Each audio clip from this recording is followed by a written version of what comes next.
The last part of this chapter, students, conservation of natural vegetation and wildlife. Forest are our wealth. Definitely हमारा धन ही है एक प्रकार से. Plants give shelter to the animal and together they maintain the ecosystem. Plants उनको shelter देते हैं और एनिमल जो है इकोसिस्टम को मेंटेन करते हैं. डिफॉरेस्टेशन में सॉइल इरोजन हो गया. कंस्ट्रक्शनल एक्टिविटी, फॉरेस्ट फायर हो गया. Tsunami, landslides are some of the human and natural factors which accelerate the process of extinction of these resources. Students, animals are poached for collection and illegal trade of hides, skins, nails, teeth, horns as well as the feathers. यानी इन सारी चीज़ों के लिए animals को trade के तौर पर जो है रखा जाता है और उससे कलेक्शन या कॉमर्शियल यूज में उनको यूज किया जाता है. Some of these animals are tiger, lion, elephant, deer, black buck, ये हरियाणा का पक्षी भी है, क्रोकोडाइल, डायनासोर, स्नो लिपार्ड, इस तरीके से बहुत सारे हैं. These can be conserved by increasing the awareness, और अवेयरनेस के द्वारा ही जो इनको बढ़ाया जा सकता है. National park, wild life sanctuary, biosphere reserve are made to protect our natural vegetation and wild life. यानी national park, wild life sanctuary, इनको क्यों बनाया गया? इनको इसलिए बनाया गया था कि प्रोटेक्शन दी जाए. किसको? नेचुरल वेजिटेशन और वाइल्ड लाइफ को.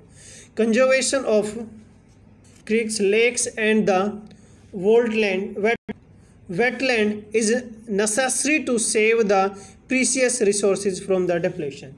तो रिसोर्सेज को सेव करने के लिए ही जो है लेक वगैरह को बनाया जाता है. Human activities in the several parts of the world have disturbed the natural habitats of many species. यानी बहुत सारी प्रजातियों के लिए जो खतरा क्या बन गई है? ह्यूमन एक्टिविटी बन गई है. Awareness programs like the social forestry, Van Mahotsav should be encouraged at the regional and community level.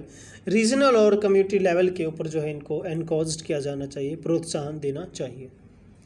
Many countries have pass the laws against the trade as well as killing of lions, tiger, deers, great Indian bustards and peacocks is illegal.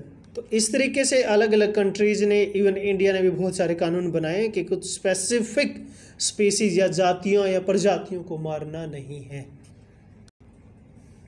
N international convention cities has been established that list several species of animals and birds in which trade is prohibited.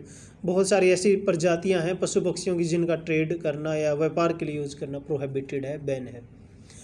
Conservation of plants and animals is and the ethical duty of every citizen. सभी की एक जो है नैतिक duty बनती है कि उनको सेव के उनको बचाया जाए.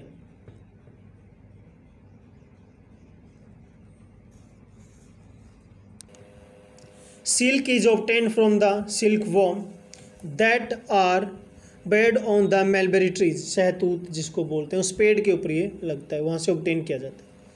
Plants provide us timber, give shelter to the animals, produce oxygen we breathe, protect soil, so essential, and for growing the crops act as the shelter belts. Students, it was all over about this lecture. Hope so you all are well understood. If is there any doubt, you can ask me directly by contact on WhatsApp. Thank you. Have a nice day.